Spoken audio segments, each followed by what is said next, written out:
कल की क्लास में क्या क्या हुआ था? कल की क्लास में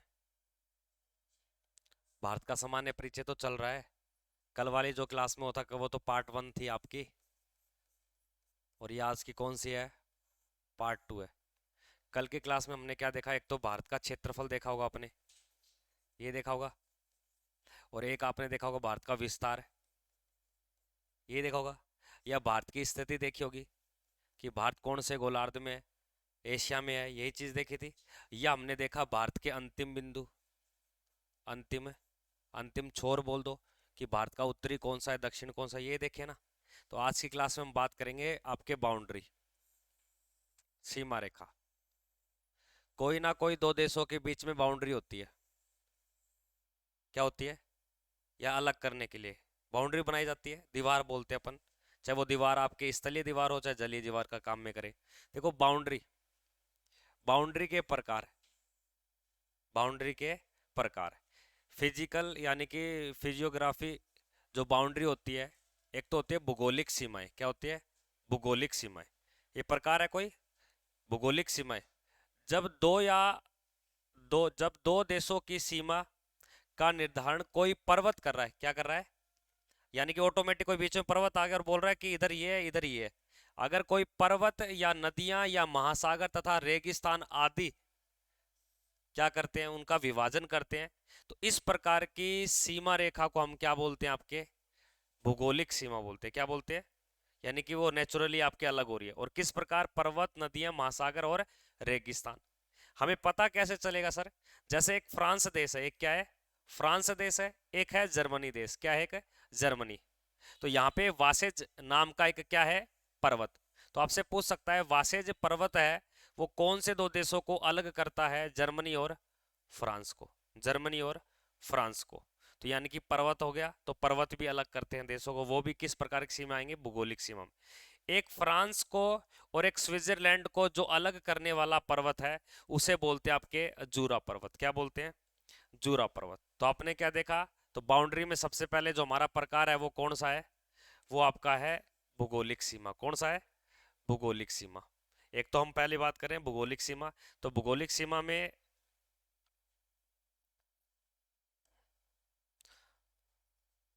भूगोलिक सीमा में आपने एक तो देख लिया फ्रांस को अलग करने वाले पर्वत का नाम, और फ्रांस स्विट्जरलैंड को अलग करने वाले उस दूसरे पर्वत का नाम। फ्रांस और स्पेन को अलग करने वाला पिनरिज पर्वत का नाम क्या है? तो आपसे पूछ सकता है पिनरिज पर्वत किन दो देशों के बीच में है? फ्रांस व स्पेन के बीच में। फ्रांस व इटली को अलग करने वाले पर्वत का नाम क्या है? आल्पस। तो कभी कभार प्रश्न आ जाए कि आल्पस पर्वतमाला कौन से देशों की सीमा का निर्धारण करता है?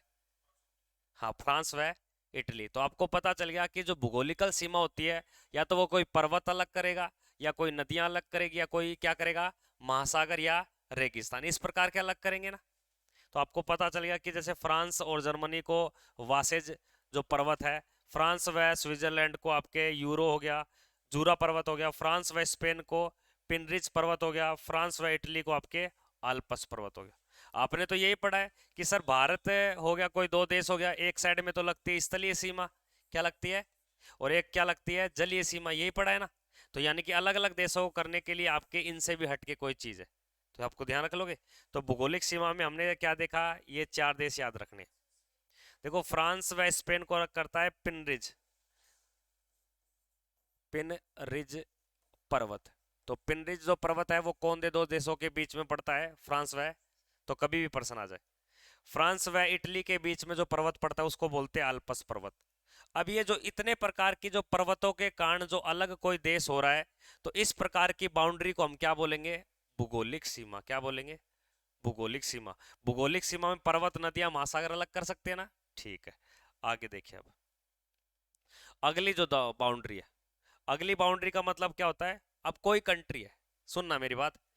ये एक लेटीट्यूड लाइन थी। ये क्या थी? कोई लेटीट्यूड लाइन थी। इस लेटीट्यूड लाइन के ऊपर पता चला कोई देश है, उसका नाम है यूएसए। क्या नाम है? पता चल रहा है हमें? या इसके ऊपर कोई पता चला, ऊपर कोई देश है कनाडा। क्या नाम है? कनाडा। अब ये लेटीट्यूड लाइन के कारण पता चल गया कि इसके नीचे तो कोई देश है, इसके ऊपर कोई देश है। जैसे ये कोई ग्लोब आपके, ये क्या कोई ग्लोब है। अब इन रेखाओं के बीच में आपको कोई देश मिल जाए, यहाँ कोई देश है और यहाँ कोई देश है, अब ये रेखा उसका क्या कर रही है, विभाजन कर रही है। तो ऐसी प्रकार की बाउंड्री को क्या बोलते हैं, आपके ज्योमेट्रिकल बाउंड्री बोलते हैं, ज्यामितीय सीमाएं बोलते हैं। ज्योमेट्रिकल, ज्योमेट्रिकल का मतलब क्या होता है, जो ग्लोब पर खींची गई रेखाएं हैं, चाहे वो इस प्रकार की हो चाहे वो इस प्रकार की हो। यह आप विभाजन कैसे करेंगे, अक्षांश व देशांतर में। जैसे एग्जाम्पल फॉर देखिए आप, एक 49वीं समानांतर रेखा, ये एग्जाम में प्रश्न आता है, तो कई बार प्रश्न आता है वह कौन सी रेखा है जो कनाडा व यूएसए के बीच में पड़ती है। तो आप बोलोगे 49 पैरेलल लाइन या समानांतर रेखा, या आप बोल सकते हो 49 डिग्री अक्षांश रेखा किन दो देशों के बीच में है, कनाडा व यूएसए के बीच में है। बाउंड्री विभाजन कर रही है, पर इस सीमा का नाम क्या, आपके ज्यामिति सीमा या आपके ज्योमेट्रिकल बाउंड्री। एक तो ये हो गया, ये अक्सर एग्जाम में प्रश्न आता है, ये ध्यान रखना। दूसरा 38वीं पैरेलल लाइन, 38वीं पैरेलल लाइन, चाहे पैरेलल बोल दो चाहे आप बोल दो इसको समानांतर रेखा। तो 38वीं जो पैरेलल लाइन है ये इसी प्रकार है, ऊपर है नॉर्थ कोरिया और नीचे है आपके साउथ कोरिया, ऊपर है नॉर्थ कोरिया नीचे है साउथ कोरिया। तो ये हो जाएगा उत्तरी कोरिया और दक्षिण कोरिया के बीच में कौन सी अक्षांश रेखा है, तो आप क्या बताओगे, 38वीं। कौन सी बताओगे, ये दोनों इंपॉर्टेंट है, बहुत सारी हैं, अब आगे दिखाएंगे आपको, ठीक है ना, यहाँ तक कोई दिक्कत नहीं। अब दूसरी बात जो इंपॉर्टेंट आपके एग्जाम में बनती है, 38वीं लिख लिया आपने। अब दूसरी जो तीसरा प्रकार है, तीसरे प्रकार का जो टाइप है, एक होती है आर्टिफिशियल, या इसको बोलते हैं पॉलिटिकल, क्या बोलते हैं, पॉलिटिकल बाउंड्री। आर्टिफिशियल का मतलब होता है कि मतलब हमने खुद खींची है, इसको बोलते हैं कृत्रिम या राजनीतिक। बोल दिया कि इस रेखा के ऊपर का राज भाई आप करोगे, इसके नीचे का राज हम करेंगे, ये हमारी एक सीमा का निर्धारण करेगी, तो ये आर्टिफिशियल बाउंड्री कहलाती है। और आर्टिफिशियल दो प्रकार की हो सकती है, अगर कोई मिट्टी में है तो मिट्टी में हमने बोल दिया कि ये मिट्टी मेरी है ये मिट्टी तेरी है, यानी कि एक होती है आपके जलीय सीमा, एक क्या होती है, क्योंकि जल में भी तो अधिकार होता है, कोई द्वीप निकल गया तो हम बोलेंगे हमारा द्वीप है, दूसरा देश बोलेगा नहीं हमारा देश है, तो बांट दिया इतने क्षेत्र तक इतने क्षेत्र तक, वो बात करें कितने क्षेत्र तक। तो सीमा एक जलीय सीमा होगी और एक कैसी होगी, स्थलीय सीमा। तो आपने क्या देखा कि अगर कोई पूछ ले कि पॉलिटिकल बाउंड्री कितने प्रकार की होती है, हाँ बाउंड्री कितने प्रकार की होती है, वैसे सीमाएं कई प्रकार की हो सकती है। हमने भौगोलिक सीमा देखी, हमें ज्योमेट्रिकल देखी हमने, और तीसरी कौन सी देख रहे हैं, आर्टिफिशियल। आर्टिफिशियल के कितने प्रकार हो सकते हैं, हो सकते हैं। अब मान लो कोई दो ऐसे देश है जिनके पास में पानी नहीं लगता, क्या नहीं लगता, समुद्र नहीं लगता, तो वहां पे किस प्रकार की सीमा मिलेगी, हम स्थल से काम चला रहे। अब कोई देश ऐसा मान लो जहां पे पानी पानी लगता है, स्थल नहीं लगता, तो हम किससे काम चला लेंगे। तो इसका मतलब ये पता चलेगा कि आर्टिफिशियल सीमा अधिकतम कितने प्रकार की हो सकती है, वैसे कम से कम कितनी रहेगी, एक तो कंपलसरी है रहना, क्योंकि दो देश लड़ेंगे आपस में, चाहे वो स्थल के हो चाहे वो पानी के हो। तो ये कितने प्रकार की हो सकती है, आप सुनिए। भारत में दोनों प्रकार की पॉलिटिकल बाउंड्री है। अब भारत के जो दो विभाजन करती है ना, जलीय और स्थलीय, वो किस प्रकार की सीमा रेखा है, तो आप क्या बताओगे, आर्टिफिशियल, क्या बताओगे। और आर्टिफिशियल भारत के दोनों लगती है या एक लगती है, दोनों लगती है, भारत के पानी भी लगता है और देश भी लगते हैं, पड़ोसी सात देश है वो भी तो कहते ही हमारा क्षेत्र हमारा क्षेत्र, हमने तो बांट रखा है ना, तो वो बात। तो भारत में दोनों प्रकार की पॉलिटिकल बाउंड्री लगती है, दोनों प्रकार की कौन सी, एक स्थलीय और एक कौन सी, एक जलीय, यही लगती है ना, स्थलीय और, कोई दिक्कत नहीं यहाँ तक, ठीक। अब समझने की और कोशिश करिए। अब ये देखिए, ये जो हमने भारत की बाउंड्री है ये इंपॉर्टेंट है एग्जाम में, ये बिल्कुल एज इट इज ऐसे आता है। भारत की जो सीमा रेखा है वो कितने प्रकार की है, तो आपको क्या बोलना है, दो प्रकार की। भारत की सीमा रेखा कितनी है, दो प्रकार की, एक का नाम है जलीय, एक का नाम क्या है, जलीय। जलीय सीमा का मतलब क्या है, जो जल से घिरा हुआ है। ये भारत आपको नजर आ रहा होगा, ये भारत है, ये भारत के चारों यानी कि इस साइड का जो पूरा का पूरा ये क्षेत्र, ये कैसा है, जलीय क्षेत्र, ये कैसा है, इसको बोलते हैं जलीय क्षेत्र, क्या बोलते हैं। और जलीय क्षेत्र की जो कुल लंबाई है वो कितनी है, 7516.6 किलोमीटर, 7516 पॉइंट। अगर आपसे कोई बोल दे सर ये वाली शेप का बताइए, यहां पानी यहां पानी, ये कितना लगता है, ये लगता है 6100 किलोमीटर, क्या लगता है, इसे हम क्या बोलते हैं, मुख्य भारत, क्या बोलते हैं, मुख्य भारत। अगर कोई बोल दे कि भारत की जो मुख्य सीमा है जलीय वो कितनी है, 6100 किलोमीटर। भारत की जो जलीय सीमा मुख्य भूमि की कच्छ से लेकर 24 परगना एक क्षेत्र है पश्चिम बंगाल तक, वहां तक इसकी लंबाई को नापा गया, कितना पड़ता है, 6100। अब भारत के कुछ ऐसे भी तो द्वीप है, वो भी तो पानी बनाते हैं, अपनी जलीय सीमा बनाते हैं, जैसे लक्षद्वीप है, अंडमान निकोबार द्वीप है, और भी छोटे छोटे द्वीप है, उनके साथ भी जलीय सीमा लगेगी। तो उनकी जोड़कर आपके टोटल कितनी हो जाती है? 75 16.6 किलोमीटर। तो कभी प्रश्न आ जाए भारत समुद्र से कितना किलोमीटर लगता है, तो भारत समुद्र से कितना किलोमीटर लगता है? 75 16। एक तो पॉइंट ये याद रखना है, ठीक है ना। कितने राज्य लगते हैं वो बात की बात है। उसी प्रकार स्थलीय सीमा आपकी कितनी है, जो बाउंड्री है स्थल से घिरी हुई है, जो पड़ोसी देशों से घिरा हुआ है, तो वो आपकी कितनी है? 15,200 किलोमीटर। परंतु अगर एग्जाम में ये ना हो तो गृह मंत्रालय की रिपोर्ट के अनुसार इसकी सीमा की लंबाई कितनी है? 15,106 किलोमीटर। एक्चुअल में सही देखा जाए तो राइट ये है, लेकिन हमने जो पीओके क्षेत्र वगैरह है, अस्काई चीन है, उसकी सीमा को जोड़ रखा है, तब ये टोटल कितनी है आपके? 15,200 किलोमीटर, ठीक है ना। तो भारत के कितने प्रकार की सीमा है? जलीय सीमा की कुल लंबाई कितनी है? इस 75-16 में से मुख्य भूमि की कितनी लगती है? 6100 लगती है। भारत की स्थलीय सीमा की लंबाई कितनी है? 15,200 किलोमीटर, 15,000। अब एक एक करके हम चीजें देखेंगे। सबसे पहले हम बात करेंगे जलीय सीमा को। किसको बात करेंगे? जलीय सीमा है कितने क्या राज्यों से लगती है, वही बात करेंगे ना। अब देखिए, लिख लिए थे वो ऊपर वाले, कौन से रह गए? ठीक है, 15,000 तो नहीं, मेन मेन चीज लिखने, सारी मत लिखना आप। उसके बाद में देखिए, आप अपन बात करेंगे जलीय सीमा।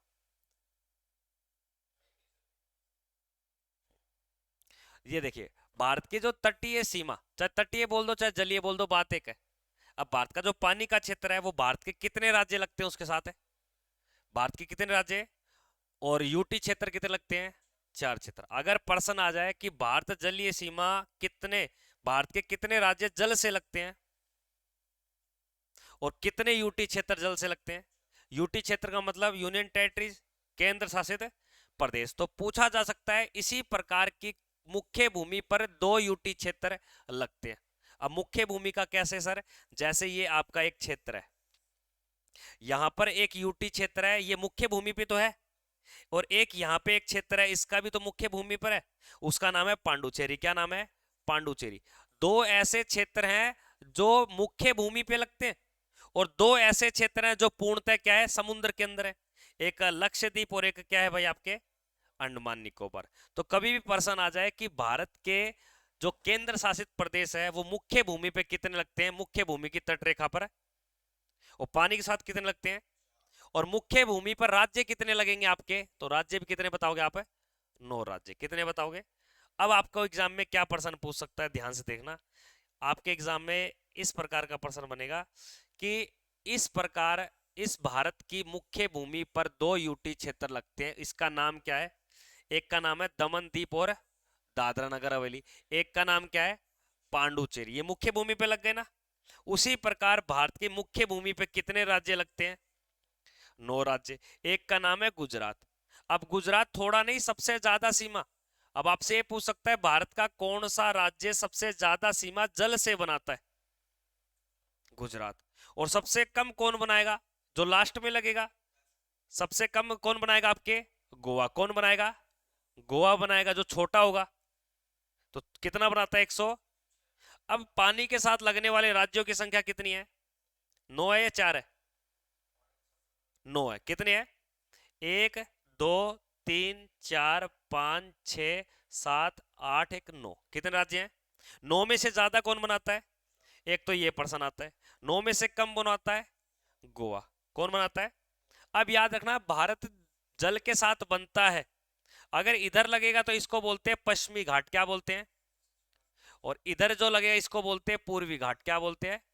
पूर्वी घाट, ठीक है ना। तो ये हम भारत का जो भौतिक प्रदेश है तब पढ़ेंगे। कितने राज्य लग गए? 9। और कितने यूटी क्षेत्र लगते हैं जल के साथ? एक लक्षद्वीप, एक अंडमान निकोबार, और एक पांडुचेरी, और एक दमन द्वीप, और है सॉरी हो गया, दमन द्वीप है, दादरा नगर हवेली, एक ही है। 1 2 3 1 4। कितने हो गए? ज्यादा कौन बनाता है? अंडमान निकोबार। और सबसे कम कौन बनाता है? पांडुचेरी। कौन बनाता है? पांडुचेरी। तो अगर कोई पूछ ले कि भारत के कितने राज्य जल से लगते हैं, तो आपको एक ही शब्द बोलना है। यूटी वगैरह नहीं पूछता, आपको 9 राज्य बताने। ठीक है, कर लोगे? अब आगे देखिए,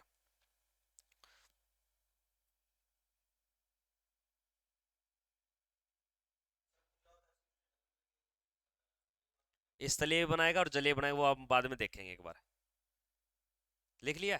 आगे देखिए, अगर आपसे कोई बोल दे कि सर्वाधिक तट सीमा रेखा बनाने वाला राज्य, सर्वाधिक तटीय सीमा बनाने वाले राज्य, अगर कोई बोल दे कि समुद्र से ज्यादा कौन बनाता है, उसके बाद कौन बनाएगा, उसके बाद, उसके बाद फिर ये, फिर ये, फिर ये, फिर ये, और सबसे कम कौन बना देगा, सबसे कम कौन बना देगा। अब आपको ये पता चल गया गोवा से ज्यादा कौन बनाता है, तो ये ग्रेटर देन का सिंबल है या लेस देन का सिंबल है। हाँ, तो ये याद रखना आपको, ये आ जाए तो कभी याद रखना। तो आपसे बोलते हैं कि 5 बड़े राज्य बताइए जो समुद्र से लगते हैं, जो ज्यादा सीमा बनाए, तो गुजरात इस प्रकार बता दोगे।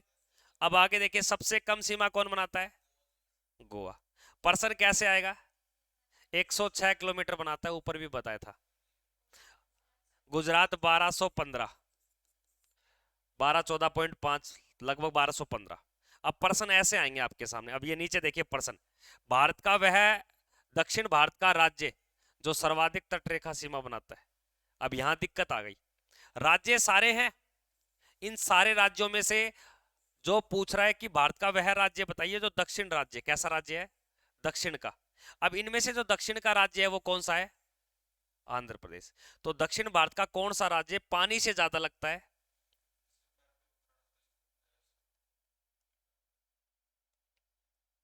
जैसे कह रहे हो। हाँ, देखिए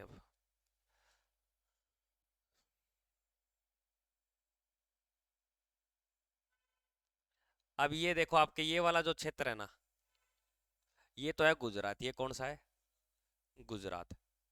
और जो इस प्रकार का ये क्षेत्र है ना, इसका नाम है आंध्र प्रदेश। क्या नाम है, आंध्र प्रदेश। सीधा सा प्रश्न आ जाए कि भारत का कौन सा राज्य पानी से ज्यादा लगता है, तो आप क्या बताओगे।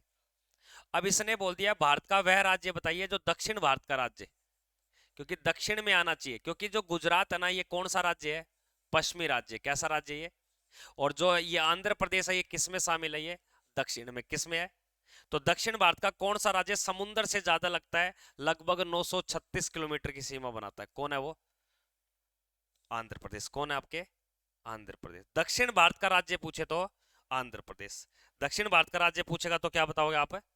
तो ऐसा प्रश्न बनेगा एक, तो भारत का वह कौन सा राज्य है जो पानी के साथ ज्यादा सीमा बनाता है पर दक्षिण भारत का राज्य होना चाहिए, आंध्र प्रदेश।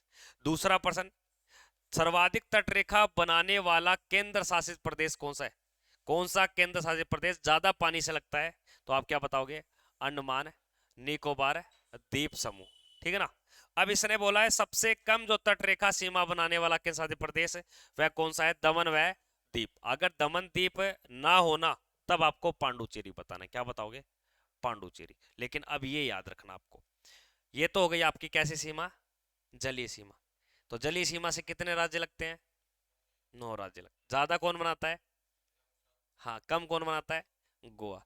जलीय सीमा पे कुल सीमा कितनी है, 75, 16, नहीं 7516, और उसमें से मुख्य भूमि की 6100, 6100 है ना, जो कितने राज्य से सटी हुई है, 9 राज्यों से। अब आगे देखिए दूसरी अपनी जो है बाउंड्री, उसका नाम है स्थलीय सीमा। भारत की स्थलीय सीमा, भारत की जो स्थलीय सीमा है, लैंड बाउंड्रीज है, वो आपके कितने प्रकार की है, कैसी क्या है। देखो, भारत की स्थलीय सीमा की लंबाई कितनी है, 15,200, 15,200 किलोमीटर। कितनी है भाई, 15,200 किलोमीटर।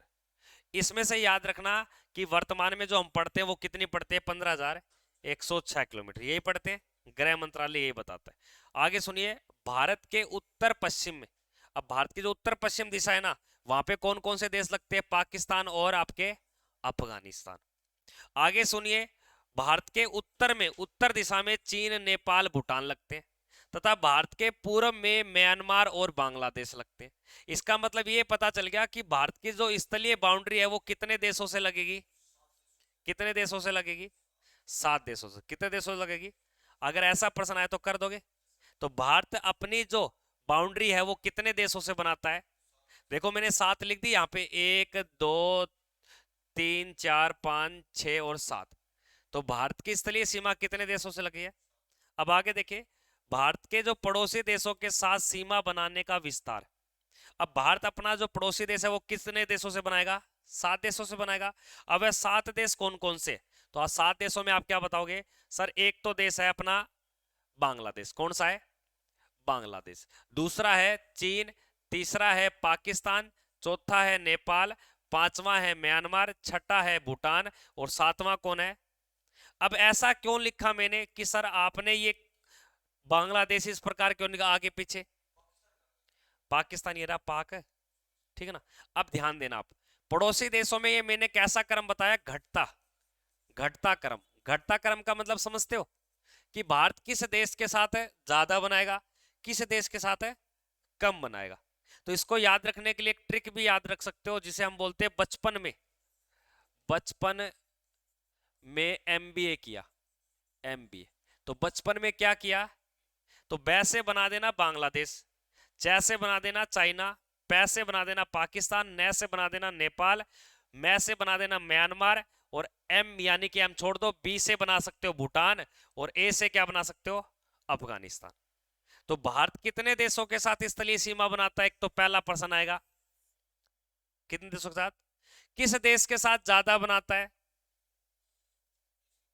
दिख रखा है, किस देश के साथ ज्यादा बनाता है? कितनी बनाता है? भारत चीन के साथ कितनी बनाता है? इतनी बनाता है। प्रश्न आ जाए भारत पाकिस्तान के साथ कितनी बनाता है? 33-23। भारत नेपाल के साथ 17-51।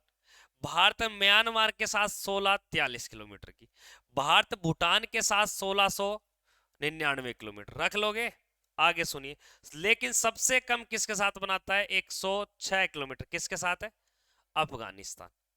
तो भारत किस, देखो यहां लिख रखा है सबसे कम अंतरराष्ट्रीय सीमा बनाने वाला जो पूर्णतः किसके पास है? पीओके, पाकिस्तान के पास है। इसके साथ ही बनाता है।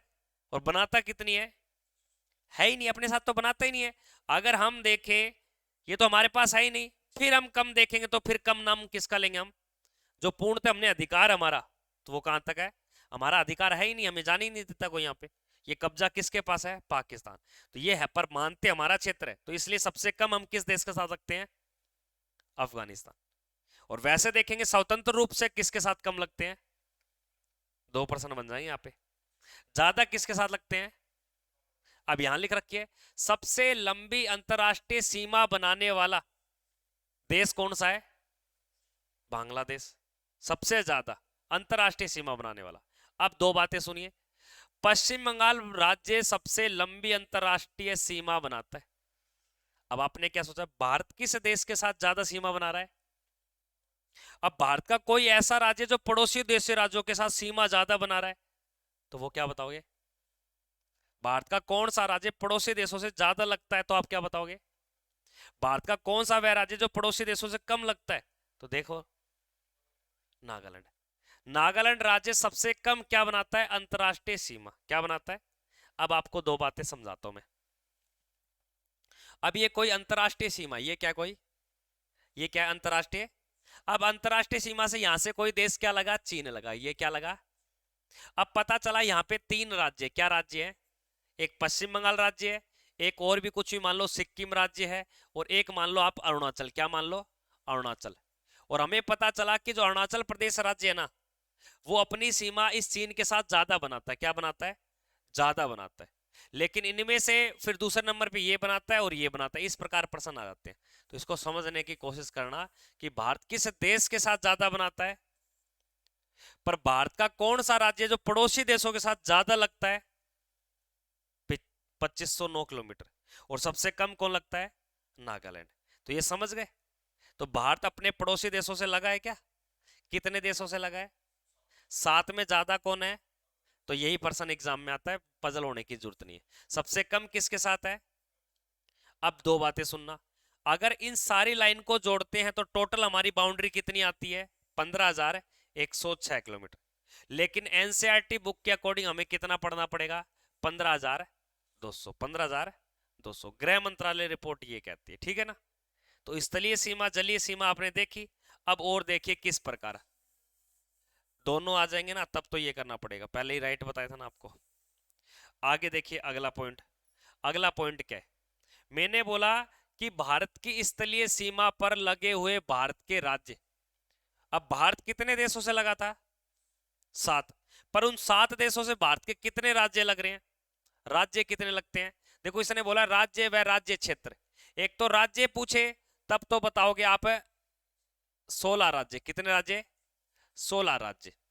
और यूटी क्षेत्र कितने? 2। तो टोटल राज्य क्षेत्र कितने हो गए? 18। राज्य क्षेत्र का समझ गए? मतलब 2 आपके यूटी क्षेत्र लग गए, 16 राज्य हो गए। इनको जोड़ के हमने क्या बोल दिया कि इसमें यही तो बोला राज्य प्लस में केंद्र शासित प्रदेश कितने, तो आप बताओगे सर 18 है। उनमें से केंद्र शासित प्रदेश कितने हैं? एक जम्मू एंड कश्मीर और एक, और राज्य कितने हैं? 16। अब ये 16 राज्य कौन कौन से, इनको देख लेंगे आराम से, कोई दिक्कत नहीं। देखो 7 देशों के साथ भारत है जो अपने राज्य क्षेत्र में 16 प्लस में कितने भैया? 2। कितने टोटल लगते हैं? अगर पर्सन आ जाए भारत के कितने राज्य पड़ोसी देशों से लगते हैं तो क्या बताओगे? और कितने केंद्र शासित प्रदेश पड़ोसी देशों से लगते हैं? तो पड़ोसी देश ना बोलकर वहां पे क्या शब्द यूज में ले सकता है? अंतरराष्ट्रीय सीमा। अंतरराष्ट्रीय सीमा से भारत के कितने राज्य लगे ये पूछे तो, क्योंकि इसको स्थलीय सीमा की जगह क्या बोल सकता है? अंतरराष्ट्रीय सीमा। ठीक है, अब आगे देखिए आप। जैसे भारत बांग्लादेश से लगा है, अब यही प्रश्न आएगा कि बांग्लादेश से हम कितने किलोमीटर लगे हैं? 4096 किलोमीटर। मत लिखना एक बार, फिर दे दूंगा तुझे पूरी, फिर उतार वो करियो। बांग्लादेश से हम कितने लगे? 4000। अगर प्रश्न आ जाए बांग्लादेश से भारत के कितने राज्य लगते हैं, कितने राज्य लगते हैं? 5 में से जैसे पश्चिम बंगाल लगा है, फिर उसके बाद में कौन लगा है? लेकिन पश्चिम बंगाल क्या बनाता है? ज्यादा सीमा। अगर प्रश्न आ जाए बांग्लादेश के साथ भारत का कौन सा राज्य ज्यादा सीमा बनाता है तो क्या बताओगे आप? और कौन सा राज्य कम बनाता है? फिर और राज्य मेघालय, त्रिपुरा, ये मिजोरम, ये लगते हैं बांग्लादेश से। तो कितने राज्य हो गए? 5। आगे देखिए, चीन के साथ भारत के कितने राज्य क्षेत्र लगे हैं? 5। कितने राज्य क्षेत्र लगे हैं? एक लद्दाख लगा है, लद्दाख ज्यादा सीमा बनाता है। हिमाचल प्रदेश, सिक्किम, सिक्किम क्या बनाता है? कम सीमा। उत्तराखंड और अरुणाचल प्रदेश कितने हो गए आपके? पर राज्य तो इसमें कितने हैं? और एक क्या है आपका? यूटी कौन है? तो कभी प्रश्न आ जाए चीन के साथ क्या भारत के सभी राज्य सीमा बनाते हैं या यूटी भी क्षेत्र बनाता है? यूटी बनाता है, राज्य बनाता है ना। अब और देखिए, और क्या तीसरे नंबर पे कौन है? घटते क्रम में देख रहे हैं हम। तीसरे पाकिस्तान है। पाकिस्तान के साथ भी कितने राज्य क्षेत्र सीमा बनाते हैं? कितने बनाते हैं? 5। 5 में से एक गुजरात, राजस्थान, पंजाब, जम्मू कश्मीर, और ज्यादा कौन बनाता है? 1070। कितनी बनाता है? 1070। सबसे कम कौन बनाता है? पंजाब, लगभग 500 आपके 5 या 510 के करीब बनाता है ये। इसको छोड़ो, और उसके बाद में ये 5 राज्य। बिल्कुल, बहुत लंबी सीमा बनाता है राजस्थान तो। सुनने में नहीं आया? तूने कभी देखा ही नहीं? अब रेगिस्तान है यार सारा, पाकिस्तान से तो राजस्थान लगता है खूब। गंगानगर, हनुमानगढ़ सुने? तो ये उधर ही टच में ही है। जैसलमेर, बाड़मेर, बीकानेर, ये सारे। गुजरात भी लगता है पाकिस्तान से तो। ये देखो यहाँ लिखा है ना, गुजरात भी सीमा बनाता है पाकिस्तान से। उसके बाद में चौथे नंबर पे कौन है? नेपाल। तो नेपाल के साथ भी कितने राज्य लगे हैं? 5। एक उत्तराखंड, यूपी, बिहार, पश्चिम बंगाल और सिक्किम। कितने राज्य हो गए? कोई दिक्कत नहीं आता। उसके बाद में म्यांमार के साथ कितने लगे हैं? 4। एक अरुणाचल प्रदेश, नागालैंड, मणिपुर और मिजोरम। ठीक है, कोई दिक्कत नहीं। उसके बाद में और देखिए आप, भूटान के साथ है, अरुणाचल प्रदेश, असम और सिक्किम और पश्चिम बंगाल। ठीक है ना। अब दो बातें, अफगानिस्तान के साथ कितना लगा है? लद्दाख। कितने किलोमीटर की सीमा बनाता है? जो वर्तमान में किसके पास में है? ये जो सीमा लगती है वो किसके पास है? पीओके के पास है। अब और प्रश्न सुनिए, किस प्रकार के प्रश्न आ सकते हैं। प्रश्न पहला, भारत के वह राज्य जो केवल स्थलीय सीमा बनाते हैं। केवल स्थलीय सीमा, जल से नहीं लगने चाहिए। वह टोटल राज्य कितने थे? 16 में से दो ऐसे राज्य हैं जो स्थली भी बनाएंगे और जली भी बनाएंगे। पर इसने क्या बोला है, केवल क्या मिट्टी से लगना चाहिए, पानी से नहीं लगना चाहिए। तो वह कितने राज्य हैं? 14। कितने राज्य हैं? वही प्रश्न पूछ लेगा, भारत के वह राज्य जो केवल जलीय सीमा बनाए। अब 9 राज्य थे जलीय के साथ, पर दो ऐसे राज्य जो पानी से भी लगते हैं और स्थल से भी। तो केवल में पूछे तो आपके। अब दूसरी बात, भारत के वह राज्य जो जलीय और स्थलीय दोनों प्रकार की सीमा बनाए, वह कितने हैं? एक गुजरात और एक पश्चिम बंगाल। रख लोगे याद। अब और प्रश्न क्या बन सकता है? भारत के ऐसे राज्य जो किसी प्रकार की क्या नहीं बनाते, सीमा नहीं बनाते, उनको बोलते हैं अंतरराष्ट्रीय सीमा से नहीं लगने वाले। उन्हें कहा जाता है आंतरिक राज्य। क्या बोला जाता है? जो किसी भी प्रकार की क्या नहीं बनाते, वो अंदर ही पड़े हैं। वो कितने राज्य हैं आपके? ये एग्जाम में प्रश्न कई बार आता है। तो भारत के कितने राज्य किसी प्रकार की सीमा नहीं बनाते? तो वह कितने हैं? हरियाणा, मध्य प्रदेश, छत्तीसगढ़, झारखंड और तेलंगाना। ये तो राज्य है। अगर आपसे बोल दे कि कितने यूटी क्षेत्र है जो किसी प्रकार की सीमा नहीं बनाते? दिल्ली और चंडीगढ़। तो दिल्ली और चंडीगढ़ ऐसे दो यूटी क्षेत्र हैं जो किसी के साथ क्या नहीं बनाते? हाँ, स्थलीय और जलीय नहीं बनाते ना। वैसे राज्य कितने हैं? 5। राज्य कितने हैं? 5। ठीक है ना। अब यहां सुनिए, अगला पॉइंट क्या बन सकता है, अगला प्रश्न। सर्वाधिक राज्यों के साथ सीमा बनाने वाले भारतीय राज्य। सर्वाधिक राज्यों के साथ क्या बनाने वाले? सीमा बनाने वाले भारतीय राज्य। तो वो कौन से है आपके? मतलब वह कौन सा राज्य जिसके साथ पड़ोसी राज्य ज्यादा सीमा बनाते हैं? उत्तर प्रदेश के साथ कितने राज्य सीमा बनाते हैं और कितना यूटी क्षेत्र बनाता है? तो टोटल राज्य क्षेत्र कितने हो गए? 9 पड़ोसी घर बनाते हैं। अब 9 पड़ोसी घर किसके साथ लग रहे हैं? उत्तर प्रदेश के साथ कौन कौन है? एक हिमाचल प्रदेश, दूसरा हरियाणा, तीसरा उत्तराखंड, चौथा आपके दिल्ली, पांचवा राजस्थान, छठा मध्य प्रदेश, सातवां आपके छत्तीसगढ़, आठवां झारखंड और नौवां बिहार। पर उत्तर प्रदेश के साथ कौन सा देश सीमा बना सकता है? उत्तर प्रदेश कितने देशों से लगता है? कितने देशों से? और कितने राज्य क्षेत्रों से लगता है? अब दिख गई है, कोई दिक्कत नहीं। यहां तक आगे बढ़ू। अगर प्रश्न आ जाए कि उत्तर प्रदेश के साथ भारत के कितने राज्य सीमा बनाते हैं और कितने यूटी क्षेत्र, टोटल राज्य क्षेत्र कितने हो जाएंगे? 9। दिख रहा है ना पूरा मैप? कोई दिक्कत नहीं है। नेपाल देश लगता है इसके साथ, तो मतलब राज्य क्षेत्र में काउंट थोड़ी होगा। अगर पूछ ले कि उत्तर प्रदेश कितने देशों से लगता है, बस समझ गए। अब आगे देखिए अगला प्रश्न क्या बन सकता है। अगला मोर इंपोर्ट, ये देखिए, भारत का ऐसा जिला जो 4 राज्यों के साथ सीमा बनाता है। भारत का कोई ऐसा जिला है जो कितने राज्यों के साथ सीमा बनाएगा? एग्जाम्पल फॉर मान लो आपके कोई जिला, मान लो आप हिसार मान लो। क्या मान लो? हिसार। क्या मान लो भैया? हिसार। अब आपसे कोई बोल दे कि हिसार कितने स्टेट से लगता है? स्टेट बोल दे, ये तो डिस्ट्रिक्ट तो खुद है, खगड़ मांझा। कितने राज्यों से लगता है हिसार, अब बता।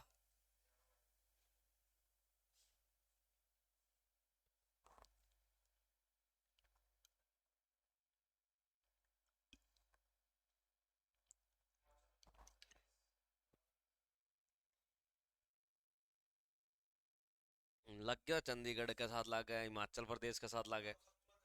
अरे मैं हिसार की को खागड़ हरियाणा कौन कहता?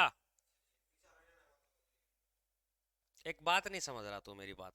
अब ये क्या है, कोई आपके हरियाणा, ये क्या है आपके कोई, अब ये कोई आपके हिसार है, ये क्या है कोई? हम्म? राजस्थान के साथ तो लगता है। और बता किसके साथ लगता है हिसार? नहीं लगता। नहीं लगता ना। अब आप क्या समझे? अगर कोई आपसे बोल दे कोई हिसार जिला है ना, हिसार जिला कितने राज्यों से लगा? अब भारत का ऐसा कोई जिला जो कितने राज्यों से लग रहा है, मेन बात कितनी बड़ी बात हो गई। और वो राज्य, वो जिले का नाम क्या है? सोनभद्र। प्रश्न क्या है? भारत का ऐसा जिला जो 4 राज्यों के साथ क्या बनाता है? सीमा, उसका नाम क्या है? सोनभद्र जिला। क्या है? और ये कौन से राज्य का जिला है? ये यहाँ पड़ता है। यहाँ से मध्य प्रदेश लग गया, यहाँ से छत्तीसगढ़, यहाँ से झारखंड, यहाँ से क्या लगे इसके? बिहार है। बड़ी बात नहीं है। एकमात्र ऐसा जिला है जो चार राज्यों से, बाकी कुछ जिले होंगे जो एक से लगते होंगे, दो से तीन से लगते हो, लेकिन चार से ज्यादा नहीं लगते। समझ गए यहाँ पे? कोई दिक्कत नहीं। आगे चलो। ठीक है, आ गया प्रश्न। ये इंपोर्टेड लाइन है, ये यहाँ से फैक्ट बनते हैं। प्रमुख सीमाएं, कोई ना कोई दो देशों के बीच की सीमाएं होती हैं। जैसे दो देशों के मध्य कोई सीमा है, उन्हें हम क्या बोलते हैं? अंतर्राष्ट्रीय सीमाएं। क्या बोलते हैं? इंटरनेशनल बाउंड्री बोलते हैं। यही बोलते हैं, कोई नाम रखी जाती होगी। जैसे एग्जाम्पल फॉर आपके सामने एक शब्द आया, मेक मोन रेखा। क्या नाम आया? अगर प्रश्न आ जाए कि मेक मोन रेखा कौन से दो देशों के बीच के इंटरनेशनल बाउंड्री का काम करती है? भारत और, ये सुना तो होगा। अब यही चीजें आपको बता दे जब तो बहुत खुश रहते हो, और इससे पहले रामायण गाई वो तो कोई फायदा नहीं। वो ज्योमेट्रिकल बाउंड्री किसी होती है, आर्टिफिशियल, कोई जरूर नहीं, पर काम आएगी। अगर कोई पूछ ले इस मेकमोन रेखा को कब बनाया गया? निर्धारण 14 में, यानी कि 27 अप्रैल को इसको खींच दिया गया। बोला इधर आप हो, इधर हम है। और ये वर्तमान में कहाँ लगती है, ये और बता देता हूँ आपको। मेकमोन जो रेखा है, ये आपके अरुणाचल प्रदेश, सुना होगा आपने, अरुणाचल प्रदेश की ये वाली सीमा लगती है। बस अरुणाचल प्रदेश की ही सीमा को ही मेकमोन कहा जाता है, सारी को नहीं बोलते। उसके बाद में और दूसरा देखिए आप, रेड क्लिफ रेखा, ये तो सुना होगा, रेड क्लिफ रेखा। अब ये रेड क्लिफ रेखा किन दो देशों के बीच में काम करती है? भारत और, करती है। अगर बोल दे सर ये रेड क्लिफ रेखा कब बनाई गई, तो आप बोलोगे सर ये 1947 में। ये बताने लग गई कि मैं आप दोनों के बीच में काम करूंगी, कब बताने लग गई? ये 17 अगस्त 1900, 15 अगस्त नहीं, 17 अगस्त 1947 को। किन देशों के बीच में है रेड क्लिफ? भारत और। उसी प्रकार आपके डूरेंट रेखा, जब डूरेंट रेखा का निर्धारण किया गया था 1896 में, तब ये याद रखना पाकिस्तान और अफगानिस्तान के बीच होती थी। क्या होती थी? पाकिस्तान और अफगानिस्तान के बीच में। तो आज वर्तमान में ये कहाँ है? ये वर्तमान में। लेकिन जब इसको शुरुआत में किया गया, क्योंकि जो पाकिस्तान वो किसका हिस्सा होता था? भारत का। इस प्रकार याद, अगर प्रश्न में आ जाए कि डोरेंट रेखा किन दो देशों के बीच में, तो आप क्या बोलोगे?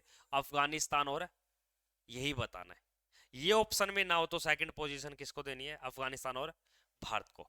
उसके बाद में कोई एक रेखा का नाम, उसे बोलते हैं शून्य रेखा। क्या बोलते हैं? Zero line. तो जीरो लाइन किन दो देशों के बीच में? भारत और त्रिपुरा, यानी कि भारत के त्रिपुरा के साथ और किसके साथ है ये? बांग्लादेश के साथ। इनमें से ज्यादा ये पूछी जाती है, ठीक है ना, मैकमोहन रेखा वगैरह रख लोगे याद। अब आगे देखिए, अगर आपको कोई बोल दे, अब ये जो पैरेलल लाइन क्या होती है? पैरेलल लाइन का मतलब समझाता हूं। अगर कोई ये अक्षांश रेखा, ये क्या है? कोई अक्षांश रेखा, इसको बोलते हैं समानांतर रेखा। अगर इसके ऊपर कोई देश है, इसके कोई नीचे देश है, तो वो बांट रही है, तो वो कोई काम करे देश में एक इंटरनेशनल बाउंड्री के रूप में। तो ऐसे ही है 24वीं पैरेलल लाइन, ये किन के बीच में? भारत और पाकिस्तान। इस 24वीं पैरेलल लाइन को हम क्या बोल सकते हैं? उत्तरी अक्षांश। कौन सा डिग्री? या इसको बोल सकते हैं 24वीं समानांतर रेखा, या अंग्रेजी में बोल सकते हैं इसको पैरेलल लाइन। एक रेखा का नाम है, हाँ, मार्जिन लाइन। क्या नाम है? मार्जिन लाइन किन दो देशों के बीच में विभाजन का कार्य करती है? तो आप बताओगे रूस और फिनलैंड के बीच में। कितने किलोमीटर लगती है? कोई लेना देना नहीं। एक है आपके मैगी नोट लाइन, मैगी। अब मैगी नोट लाइन किन दो देशों के बीच में है? जर्मनी और फ्रांस के बीच में, जर्मनी और फ्रांस के बीच में। मैगी नोट, ये आपको याद रखना है। एक आएगी ऑर्डरनिस, ऑर्डरनिस लाइन। ऑर्डरनिस आपके जर्मनी और पोलैंड के बीच में, जर्मनी और पोलैंड के बीच में, at the time of W, यानी कि सॉरी वो वर्ल्ड वार सेकंड, यानी कि इस रेखा का जो निर्धारण किया गया, ये द्वितीय विश्व युद्ध के समय ये खींची गई थी। लेकिन जो ये आपके हिंडनबर्ग रेखा, ये इंपोर्टेड है। अगर कोई बोल दे कि हिंडनबर्ग रेखा कितने देशों के बीच में? जर्मनी और आपके जो ऑर्डरनिस भी कितने देशों के बीच में? जर्मनी और। लेकिन अंतर क्या है? ये तो सेकंड वर्ल्ड वार के समय खींची गई, और ये आपके पहले वर्ल्ड वार। तो ये थोड़ा सा हार्ड बन जाता है, तो ये भी याद रखना। ये एक्स्ट्रा बातें दोनों ये पूछ लेता है, पर ये पूछता है कि इनमें से कौन सी रेखा को पहले खींचा गया। तो पहले कौन सी बनी थी? हिंडनबर्ग।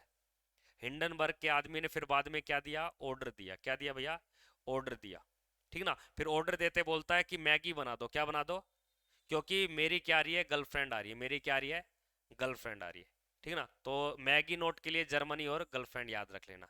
किसने ऑर्डर दिया था, हिंडनबर्ग। तो हिंडनबर्ग रेखा किसके बीच पड़ती है, जर्मनी और पोलैंड। और ऑर्डरनिस किसके बीच पड़ती है, जर्मनी और पोलैंड के बीच में। और ये क्या बोलता है, मेरे लिए क्या बना दो, मैगी। यानी कि मैगी नोट एक रेखा है, और कौन आ रही है इससे मिलने, इसकी गर्लफ्रेंड, यानी कि जर्मनी और फ्रांस के बीच में कौन सी रेखा है, मैगी नोट। रख लो यहाँ तक। अब उसके बाद में अलग अलग रेखाएं और पड़ती हैं, नाम है इनके, ये पहली बार जिंदगी में सुनोगे आप, मैंने आज भी बता रहा हूँ आपको। एक नाम है ब्लू लाइन। ब्लू लाइन कितने देशों के बीच में काम करती है बांटने का, एक इजराइल व लेबनान, किसके बीच में, इजराइल व लेबनान के बीच में। एक होती है purple line, purple line Israel व सीरिया के मध्य में है ये। एक आपके green line, green line Israel व इनके पड़ोसी जो देश लगते हैं इजराइल के साथ, इजिप्ट है ये अफ्रीका का, जिसे वर्तमान में इजिप्ट, पहले मिस्र बोलते थे। एक आपके लेबनान और सीरिया, इन तीनों के साथ, और एक इजराइल, अगर कोई रेखा लगे तो नाम क्या है, ग्रीन लाइन। क्या नाम है, एक नाम है आपके सामने सोलवी, उत्तरी अक्षांश बोल दो, चाहे समानांतर बोल दो, चाहे पैरेलल लाइन बोल दो। ये आपके अंगोला व नामीबिया के मध्य पड़ती है, और ये अंगोला नामीबिया अफ्रीका महाद्वीप के देश है। किसके देश है, अफ्रीका। उसके बाद में 70वीं जो समानांतर रेखा है, ये सारी, ये उत्तरी और दक्षिणी वियतनाम के देश, लेकिन आज ये वर्तमान में नहीं है, आज ये वर्तमान में नहीं है। उसके बाद में एक है 20वीं समानांतर रेखा, लीबिया और सूडान के बीच में कौन सी रेखा है, 20वीं। एक है 22वीं समानांतर रेखा, तो 22वीं जो समानांतर रेखा ये इजिप्ट और सूडान के बीच में। इजिप्ट और आपके इजराइल के बीच की सीमा को क्या बोलेंगे हम, जबकि इजिप्ट और सूडान के बीच की सीमा को क्या बोलेंगे, 22वीं पैरेलल लाइन या 22वीं समानांतर रेखा। एक है 25वीं समानांतर रेखा, यानी कि मोर्तोनिया व आपके माली। और एक है 26वीं समानांतर रेखा, ये पश्चिमी सारा देश है, एक माली देश है, इनके बीच में पड़ती है, अफ्रीका के सारी है। उसके बाद में भाई आपके एक रेखा है आपके 31वीं, ईरान व इराक के बीच में। ई से ध्वनि मिल रही ना, ई से ईरान इराक, ई से ही 31, 31 ईरान इराक, ठीक है। एक 38वीं, एक 49वीं, ये दोनों याद रखनी, ऊपर वाली भूल जाओ कोई बड़ी बात नहीं। तो 38वीं किसके बीच में, उत्तरी कोरिया और दक्षिण कोरिया। 49वीं कोई पूछे तो कनाडा व यूएसए के मध्य, ठीक है। उसके बाद में देखना आपसे और क्या पूछ सकता है। अब अगला प्रश्न, अगर आपसे कोई बोल दे कि सर भारत की आकृति कैसी है, भारत दिखने में कैसा दिखता है, भारत हमें दिखता है कोई, भारत गोलाकार है क्या, वो पृथ्वी गोलाब है। यानी कि भारत की आकृति देखिए चतुर्कोणीय पतंगाकार है, इसका मतलब पतंग के जैसा है भारत। कैसा है, यानी कि क्योंकि भारत की लंबाई और चौड़ाई में ज्यादा कोई खास अंतर नहीं है, इसलिए भारत की आकृति हमने कैसी बता दी, पतंगाकार। कैसी बता दी, पतंगाकार। अब दो बातें सुनना, भारत के मध्य की प्रमुख काल्पनिक रेखाएं जो भारत को अलग अलग दो समान भागों में बांटती है। अब ये काल्पनिक रेखाएं क्या होती है, याद रखना, ग्लोब पर जो इस प्रकार की कोई रेखा है ना, उसको काल्पनिक रेखा बोलते हैं, पर इसका नाम तो है अक्षांश। क्या नाम है, अक्षांश, ठीक है। अब इसी प्रकार ग्लोब पे ऊपर कोई ऐसी खड़ी रेखा है, वो भी काल्पनिक रेखा है, पर उस रेखा को हम क्या बोलते हैं, देशांतर। क्या बोलते हैं, मैंने यहां क्या बोला, ये कोई भारत, ये क्या है, कोई भारत है, ये भारत है। मैंने बोला अगर कोई भारत के बीचों बीच ऐसे रेखा जा रही है, तो देखो दोबारे, जो भारत को लगभग दो समान भागों में बांटती है, भारत के मध्य की जो प्रमुख काल्पनिक, मध्य का मतलब जो बीच में, चाहे वो ऐसे हो चाहे वो ऐसे हो, तो वो कैसी रेखा है, काल्पनिक रेखा, ये परीक्षा में आती है। जो इस प्रकार जा रही है बांटने का कार्य करती है, उसको हम क्या बोलते हैं, कर्क रेखा। जो इस प्रकार जा रही है इसको बोलते हैं 82.5 डिग्री पूर्वी समानांतर रेखा, जो भारत का क्या बताती है, समय बताती है। तो आपका कभी प्रश्न आ जाए कि भारत के मध्य से कितने प्रकार की काल्पनिक रेखाएं गुजरेंगी, एक अक्षांश एक अक्षांश व देशांतर। हाँ, अमेजन लाइन होती है सारी, ये ग्लोब पर हमने खींची है, ना कि ये नेचुरली बनी है। दो काल्पनिक रेखाएं कौन कौन से, नंबर एक जो पूरब से पश्चिम की ओर होती है, पूरब से पश्चिम की ओर होती है, ये गलत लिख दिया यहाँ पे, ठीक है ना। पूरब से, देखो ये आपका क्या है, भारत है। अगर कोई इस प्रकार जाएगी उत्तर से दक्षिण, ये बात गलत हो गई, उत्तर से दक्षिण नहीं आएगी, ये आएगी पूरब से पश्चिम, तो आपके क्या होती है, कर्क रेखा क्या होती है। और जो आपकी उत्तर से दक्षिण होती है वो क्या होती है आपके, अगर उत्तर से दक्षिण पूछे तो आईएसटी लाइन क्या होती है, आईएसटी लाइन। थोड़ा सा देख लेना, इसमें अंतर हो गया, कोई बड़ी बात नहीं। उसके बाद देखिए आपसे अगर कोई बोल दे कि जो कर्क रेखा है इसका नाम क्या है, ट्रॉपिक ऑफ कैंसर, या इसे बोलते हैं 23.5 डिग्री उत्तरी अक्षांश, क्या बोलते हैं, 23.5 डिग्री उत्तरी अक्षांश। प्रश्न आ जाए कि ये भारत के कितने राज्यों से गुजरती है, कितने देशों से, विश्व के कितने देशों से गुजरती है, जबकि ये भारत के कितने राज्यों से गुजरती है, कितने राज्यों से, तो यही प्रश्न आता है कि कर्क रेखा भारत के कितने राज्यों से दोस्तों, तो आप क्या बताओगे, नहीं राज्य से, भारत के। अब ये देखो आपको दिखाई दे रहा होगा, अब देखिए ये जो देश दिखाई दे रहे हैं ना, ये सारे देश है, एक ये महाद्वीप है, दूसरा ये अफ्रीका महाद्वीप है, और तीसरा ये है एशिया महाद्वीप। अगर बोल दे कि कर्क रेखा कितने महाद्वीप से गुजरती है, महाद्वीप 4 लिखेंगे यहाँ पे, कितने महाद्वीप है, एक उत्तरी अमेरिका और एक अफ्रीका और एक तीसरा, और एशिया महाद्वीप के कितने देशों से गुजर रही है ये, 1 2 3 4 5 6 7 8, एशिया महाद्वीप के कितने देशों से गुजर रही है, 8। और भारत के कितने राज्यों से गुजर रही है, दिख रहा है ना, कर्क रेखा भारत के कितने राज्यों से गुजरती है। अब इस कर्क रेखा में भारत के राज्य कितने, गुजरात, राजस्थान, मध्य प्रदेश, छत्तीसगढ़, झारखंड, पश्चिम बंगाल, त्रिपुरा और मिजोरम। तो कर्क रेखा पे भारत के कितने राज्य सीमा बनाते हैं, 8। कर्क रेखा पे महाद्वीप कितने आते हैं, महाद्वीप फिर 4 बोला है, 3, कितने महाद्वीप है, और देश कितने हैं, 18। और यही प्रश्न आ जाए कि इस कर्क रेखा के ऊपर महासागर कितने, महासागर, तो महासागर भी याद रखना 3, कितने महासागर है, एक है प्रशांत, एक है प्रशांत, एक आपके सामने अटलांटिक, और एक आपके सामने हिंद। कौन सा महासागर है, तो महासागर भी 3 है, महाद्वीप भी 3 है, जबकि भारत के राज्य कितने हैं, 8। कितने राज्य हैं मैप में, ये देखो क्रमवाई लिख दिया, ये गुजरात है, महासागर तो इसमें थोड़ी दिखेगा, वो तो वर्ल्ड के मैप में दिखेगा, यहाँ पे थोड़ी दिख जाएगा, तो यहाँ पे तो हिंद महासागर है ये वाला, ये तो हिंद महासागर लगा है, और जो इधर ही इधर है वो आपके प्रशांत महासागर। अब ये थोड़ा यहाँ पे पड़ता है वो आपके अफ्रीका और उत्तरी अमेरिका के बीच का, उसको अटलांटिक महासागर बोलते हैं, ऐसे थोड़ी दिख जाएगा। अब आगे देखिए, अब क्या प्रश्न बन सकता है, कर्क रेखा के किनारे, अब प्रश्न ऐसे आते हैं, कर्क रेखा के किनारे सबसे निकट शहर कौन सा है, उदयपुर। अब ये मत बोलना राजस्थान का। कर्क रेखा के किनारे सबसे निकट सिटी पूछ ले तो कौन सी बताओगे, और ये उदयपुर कौन से राज्य की सिटी है, हाँ उदयपुर राजस्थान में, मध्य प्रदेश बहुत जगह है उदयपुर।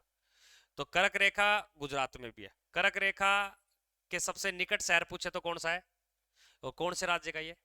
अब दूसरा, कर्क रेखा पे भारत की जलवायु का निर्धारण करती है, मैंने क्या बोला है, अगर कर्क रेखा है तो इससे ये पता चलता है भारत के ऊपर की जलवायु कैसी है और भारत के नीचे की क्या है जलवायु। तो कर्क रेखा काम क्या करती है, भारत की जलवायु बताने का, क्या करती है, तो इससे ये पता चलता है कि भारत में जो जलवायु वो कैसी है, उष्ण व उपोष्ण कटिबंधीय, कैसी है, उष्ण व उपोष्ण। अगर कर्क रेखा के ऊपर की जलवायु तो है उपोष्ण कटिबंधीय, और कर्क रेखा के नीचे की जो जलवायु वो कैसी है आपके उष्ण कटिबंधीय। नीचे कहां तक है, 0 डिग्री तक, और ऊपर कहां तक है, 45 डिग्री तक। कहां तक है, 45 से 23.5 डिग्री के बीच का जो जलवायु है वो कैसा कहलाएगा, और जो 0 डिग्री अक्षांश से, और भारत कहां से स्टार्ट होता है, 8 डिग्री 4 मिनट, तो ये पूरा का पूरा जो क्षेत्र है ये कैसा है, उष्ण, इसलिए भारत की जलवायु भी कैसी है। तो आपको पता चल गया भारत में कितने प्रकार की जलवायु है, हाँ, और उपोष्ण कटिबंधीय, उष्ण और उपोष्ण। और ये बांटने का कार्य काम किसने किया है, कर्क रेखा ने। अब और प्रश्न सुनिए, किस प्रकार के प्रश्न बन सकते हैं। देखो कर्क रेखा को 2 बार काटने वाली नदी, कर्क रेखा को 2 बार काटने वाली नदी, हम ऐसे नहीं बता सकते कि कर्क रेखा, हमने इमेजिन कर रखा है, हमें ये पता चला कि कोई नदी ऐसे जा रही है, फिर हमने देखा कि इसके ऊपर से कोई रेखा खींच दी, तो पता चलता है कि ये रेखा इस नदी को 2 बार काट रही है, इमेजिन कर रखा है। तो ये प्रश्न आ जाएगा तो कि कर्क रेखा को 2 बार काटने वाली नदी का नाम बताइए, तो क्या बताओगे? उसी प्रकार, नहीं 2 बार काटने, भागों में नहीं, 2 बार काटने वाले। जैसे कोई ये नदी है, अब ये कोई रेखा आ रही तो पहले इसको काट दिया, फिर आगे चली गई काट दिया, ऐसे आपको दिखेगी नहीं, जो ग्लोब के ऊपर हमने इमेजिन कर रखी है, ये याद रखना आपको। उसी प्रकार एक होती है कर्क रेखा। कर्क रेखा कैसे होती है? ये होती है 23.5 डिग्री। क्या होती है? एक बीच में होती है, उसको बोलते हैं 0 डिग्री, उसे बोला जाता है भूमध्य रेखा। क्या बोला जाता है? और एक जो नीचे होती है उसको बोलते हैं मकर रेखा। क्या बोलते हैं? अब यहां देखिए, कर्क रेखा को जो काटने वाली नदी है उसका नाम क्या है? और जो भूमध्य रेखा को काटने वाली नदी उसको क्या है? कांगो। क्या नाम है? कांगो। और मकर रेखा को जो काटने वाली नदी है उसका नाम क्या है? मकर रेखा रेखा को काटने वाली लिम्पोपो नदी। तो ये याद रखना, ये एग्जाम में पूछता है। कांगो नदी है अफ्रीका की, बीच की रेखा को भूमध्य, भूमध्य रेखा को, या विषुवत रेखा, या इक्वेटर लाइन, या 0 डिग्री अक्षांश, या 0 डिग्री पैरेलल लाइन। ठीक है ना? ये याद रखना। और सुनिए अब क्या आपके, अब इसके ऊपर प्रकाश का प्रकाश, सूर्य का जब प्रकाश पड़ेगा तो अंतर क्या होगा? जब सूर्य का प्रकाश इस रेखा पे कैसा पड़ेगा? लंबवत पड़ सकता है, या वह कैसा पड़ सकता है? तिरछा। तो कर्क रेखा पे पड़ेगा तो प्रकाश, तो दिन व रात की अवधि में क्या मिलेगा? अगर प्रकाश सीधा आ रहा है तो प्रकाश लंबे समय तक रुक भी सकता है, तिरछा पड़ रहा है तो प्रकाश कम भी पड़ेगा, तो कम पड़ेगा तो दिन छोटा हो सकता है। आप सुनना, तो उत्तरी गोलार्ध में दिन बड़ा 21 जून को होता है, क्योंकि हम भारत के किस गोलार्ध में है? तो 21 उत्तरी गोलार्ध में दिन बड़ा कब होता है? इसलिए, और दिन छोटा जब अपना प्रकाश कम पहुंचेगा, अपोजिट हो जाएगा। अब सुनिए, जबकि दक्षिणी गोलार्ध में इसका उल्टा होता है, जहां हम नहीं रहते नीचे वाले गोले में क्या होता है? उल्टा होता है। जो अपने बड़ा है वो वहां पे क्या होगा? दिन छोटा। जो अपने दिन छोटा है वो वहां पे क्या होगा? दिन बड़ा होगा। तो दिन रात के भी जो अंतर है वो किन रेखाओं के कारण होते हैं? अक्षांश रेखाओं के कारण। किसके कारण होते हैं? अक्षांश। अब और सुनिए आप, ये लास्ट है, समझ गए? छोटा बड़ा दिन ये याद रखो। अब भारत का दिन छोटा कब होता है? 22 से। और भारत के लिए बड़ा दिन कब होता है? तो आपसे कभी प्रश्न आ जाए विश्व में दिन छोटा बड़ा कब होता है, इसको छोटा भी होता है, इसको बड़ा भी होता है, क्योंकि गोलार्ध चेंज हो जाएंगे ना। समझ गए? तो 21 जून को ये मत बोलना 21 जून को दिन बड़ा ही होता है, दिन छोटा भी होता है, पर वो कौन से गोलार्ध में होगा? हाँ। तो भारत के लिए बड़ा कब होगा? 21 जून को। कब होगा? 21 जून को। ये लास्ट सुन लो, कर्क रेखा फिर पूरी होगी अपनी। ये देखिए, अब कभी प्रश्न आ जाए कि कर्क रेखा के उत्तर और दक्षिण में कौन कौन से राज्य? कर्क रेखा की स्थिति देख लो, ये कर्क रेखा इस प्रकार है, इस प्रकार कर्क रेखा है। ठीक है? इस कर्क रेखा के जो ऊपर के राज्य हैं उन्हें हम क्या बोलेंगे? उत्तर दिशा के राज्य। क्या बोलेंगे? तो उत्तर दिशा के राज्य कौन कौन से हैं? और जो इसके नीचे होंगे वो क्या होंगे? इसके दक्षिण के। जो इसके ऊपर होंगे वो इसके मध्य के कहलाएंगे। क्या कहलाएंगे? मध्य के राज्य। इसके पूर्णतः नीचे जो हैं वो जैसे गुजरात, महाराष्ट्र, गोवा, कर्नाटक, केरल, तमिलनाडु, आंध्र प्रदेश, तेलंगाना, अंडमान निकोबार, लक्षद्वीप, पांडुचेरी, उड़ीसा, दमन द्वीप वगैरह, ये सारे राज्य इसके क्या है? और जो इसके ऊपर बच जाएंगे वो क्या है? ऊपर के। तो इस प्रकार ये आपकी कर्क रेखा पूरी होती है। ठीक है ना? तो कभी कभार प्रश्न आ जाए तो 2-4 बातें और देख लो। ये, और कर्क रेखा की लंबाई सर्वाधिक किस राज्य में है? कर्क रेखा की लंबाई न्यूनतम किस राज्य में है? राजस्थानी बताना। क्या बताओगे? राजस्थान। कर्क रेखा सर्वाधिक निकट शहर? भोपाल, जबलपुर, उज्जैन, रांची, ये सारे निकट शहर है। याद रखना, कर्क रेखा के ऊपर किस राज्य की राजधानी आती है? मैंने क्या बोला? अगर कर्क रेखा की लंबाई किस राज्य में ज्यादा है, दूरी ज्यादा बनाती है, और किस राज्य में कब बनाती है? आपके राजस्थान। तो ये कर्क रेखा का, ये देख सकते हो आप। ठीक है ना? देख लोगे, कोई दिक्कत नहीं। यहाँ पे इसको करो तो कर लो।